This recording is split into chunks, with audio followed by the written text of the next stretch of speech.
BSF के DG Daljit Singh, और आपको बता दें लगातार एक्शन हो रहा है, बातचीत हो रही है और सीधे सीधे बोला जा रहा है कि अब और नहीं। एक तरफ आज अमित शाह ने सीधे सीधे मुख्यमंत्रियों से कहा कि आइडेंटिफाई किया जाए पाकिस्तानियों को, निकाला जाए। और इस वक्त आपको बता दें जो अभी अपडेट आ रहा है, केंद्रीय गृह सचिव से मिले हैं बीएसएफ के डीजी दलजीत सिंह चौधरी, गृह मंत्रालय में गृह सचिव से मुलाकात की है।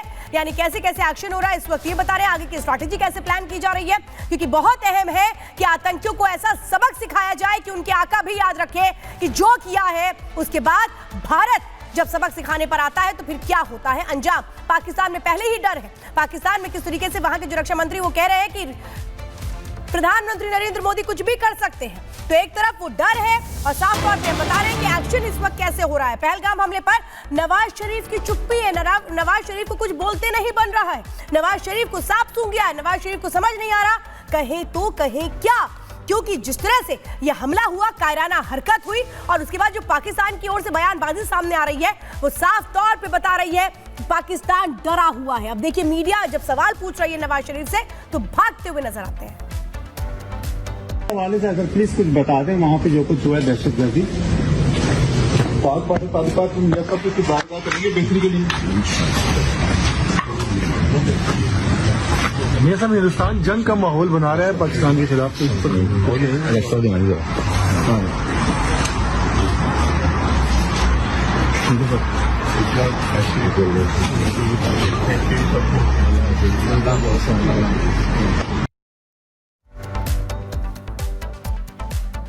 तो इस वक्त आपको बता रहे हैं विपक्ष पर बरसे हैं केंद्रीय मंत्री गिरिराज सिंह, क्योंकि जिस तरह से विपक्ष की ओर से बयानबाजी भी निकलकर सामने आती है कि आतंक का धर्म नहीं होता, पूरा देश इस वक्त गुस्से में है। और सवाल यही है कि आखिर इस तरीके की बयानबाजी से क्या बचा नहीं जा सकता है।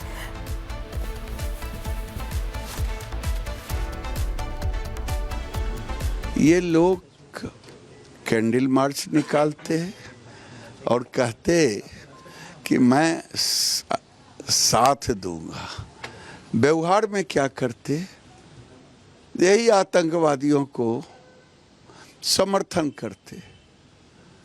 ये लोग कहते पुलवामा के सर्जिकल स्ट्राइक का सबूत दो। अब ये सबूत इन्हें चाहिए। दुनिया में पहला देश है जो सबूत देश से मांगता हो कार्रवाई पर, ये दुर्भाग्यपूर्ण है। ये आज कल मीटिंग ऑल पार्टी हुई, अब उस पर भी कह रहे हैं सब कुछ तो ठीक हुआ, हम साथ देंगे, लेकिन इसकी जांच भी होनी चाहिए। वहाँ सिक्योरिटी क्यों नहीं था? मैं कहता हूँ कि 10 साल पहले वहाँ सिक्योरिटी था, राहुल गांधी, खड़गे जी, ममता जी। और पहलगाम से इस वक्त सीधे हमारे सहयोगी सुमित लाइव है। इस वक्त सुमित जो लगातार वहां से रिपोर्ट दिखा रहे हैं, उन्होंने बताया कि कैसे आतंकियों ने कौन से रूट का इस्तेमाल किया था, उस रिपोर्ट में भी अभी आपने देखा था।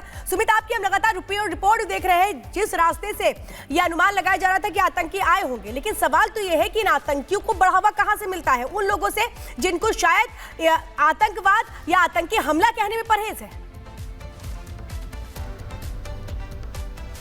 बिल्कुल, और ये सबसे बड़ी बात है। और लगातार आखिर क्योंकि एक के बाद एक खुलासे यहां पर हो रहे हैं कि कैसे आतंकियों को जो है उन्होंने पूरी स्ट्रैटेजी जो है यहां पर अपनाई, और वो जो जिस ट्रैक का आप यहां पर जिक्र कर रही हैं श्वेता, वो हम लगातार जो है वो अपने दर्शकों को दिखाई रहे हैं। और आखिर साजिश कितनी बड़ी थी ये पूरी तरह से तस्वीर साफ हुई है। और सबसे बड़ी बात मैं आपको बताऊं कि जैसे जैसे हम इस ट्रैक पर आगे बढ़ रहे हैं, एक ट्रैक वो है जिसके जरिए टूरिस्ट यहां पर आते थे, और दूसरा ट्रैक वो है जो जिसका इस्तेमाल यहां पर किया गया। हमने वो भी तस्वीरें दिखाई कि आखिर क्योंकि पूरा जो ये जंगल है इसे क्लोज करने की कोशिश की गई है, और कैसे जो है वो पूरी बैरिकेडिंग इसके अंदर जो है वो की गई है। एक पूरा जो तार है, आप दूर तक यहां पर देखिए, मेरे सहयोगी आपको दिखाएंगे कि जिससे कि कोई भी इस बाउंड्री के बाहर जो है वो ना जा सके, लेकिन उसे इन्फिल्ट्रेट जो है वो किया जाता है। आप देखिए बीच में तोड़ने की कोशिश की जाती है, आपको बीच में एक जो है वो फट्टे के जरिए उसे कैसे तोड़ा गया है। जो तार इसी तरीके की अलग अलग जगहों पर जो निशानदेही है वो लगातार यहां पर मिली है। और दूसरी तरफ वो तमाम जो है वो पगमार्क हैं जिनका जो लगातार एक अहम सबूत इस वक्त एनआईए की टीम के लिए और दूसरी तरफ वो तमाम जांच एजेंसियां जो लगातार इस वक्त काम कर रही हैं, जो जांच कर रही हैं, उनके लिए बन रही हैं। और बड़ी अपडेट हम आपको बताएं कि जो आर्मी चीफ हैं वो जो है बैसारन घाटी का पूरा दौरा यहां पर करने वाले हैं, उन तमाम सबूतों को यहां पर देखने वाले हैं जो अभी तक एनआईए की टीम की तरफ से, एसओजी की टीम की तरफ से और जो जांच एजेंसियां हैं उनकी तरफ से अभी तक अपनाए गए हैं।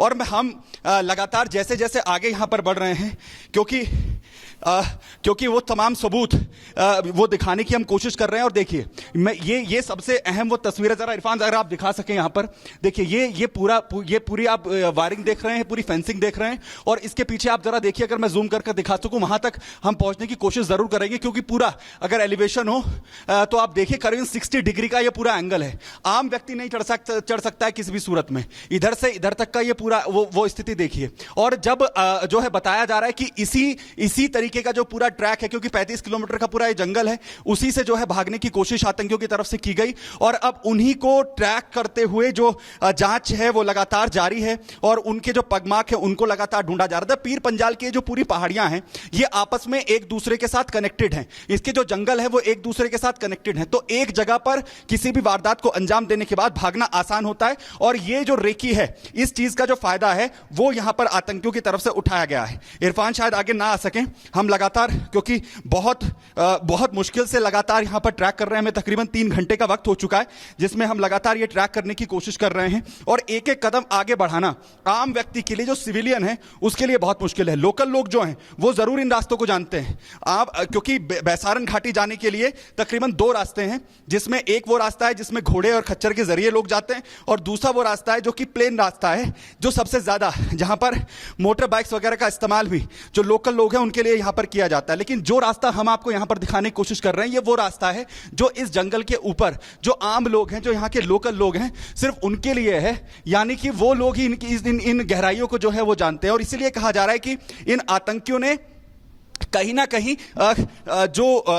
यहां पर जो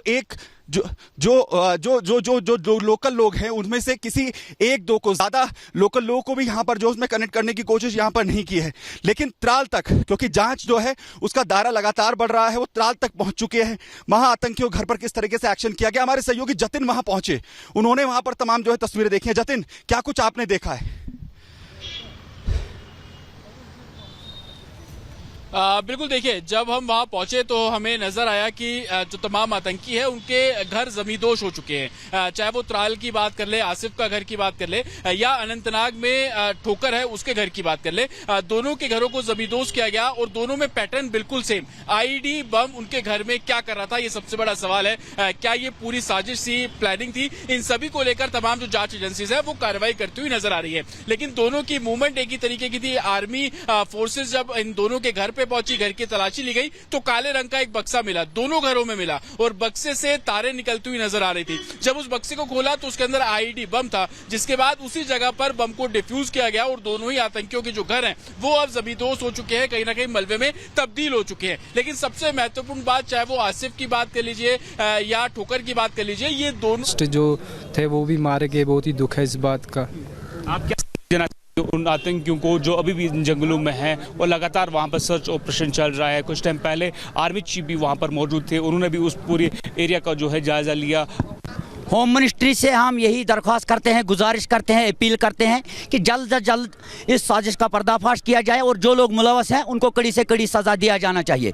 और मैं एक बात और कहना चाहता हूं कि जो कश्मीर से बाहर हमारे स्टूडेंट्स हैं या जो बिजनेस करने वाले लोग हैं बाहर, उन कुछ हेट मोंगर्स कुछ वहाँ पर हेट स्पीच देते हैं और उनको थोड़ी बहुत हमने सुना है कि सताया जा रहा है बाहर, तो इस चीज़ की भी हम भरपूर मजम्मत करते हैं और लोगों से यही कहना चाहते हैं, ये कश्मीरी लोगों ने नहीं किया है, ना कश्मीरी इसमें मुलव्वस हैं, क्योंकि कोई भी कौम ये नहीं चाहेगा कि वो अपने रोजगार पर खुद ही लात मारे। ये बात समझनी चाहिए पूरे हिंदुस्तान को। तो हम इसमें मुलव्वस नहीं, ना हमारा कोई रोल है। ये हम क्लियर कहना चाहते हैं पूरे हिंदुस्तान की जनता से कि ये बाहरी लोगों का काम है और हम अपने फोर्सेस को ये अपील करते हैं, होम मिनिस्टर को अपील करते हैं कि इन दरिंदों को जल्द से जल्द न्यूट्रलाइज किया जाए। Thank you very much for speaking to the public. These are kind of the protests are taking place in the Kashmir Valley.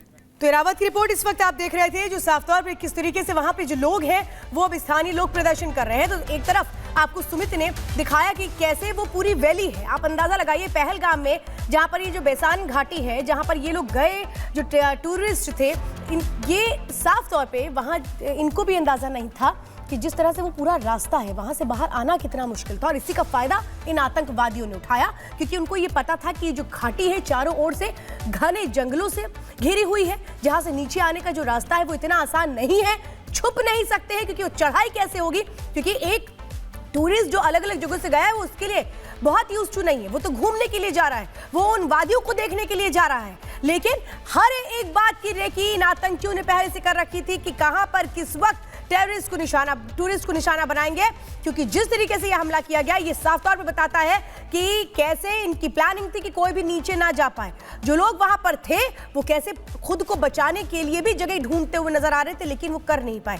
ये आतंकियों की कायराना हरकत है, जिसका मुंहतोड़ जवाब लगातार दिया जा रहा है और पाकिस्तान में इसीलिए खलबली है।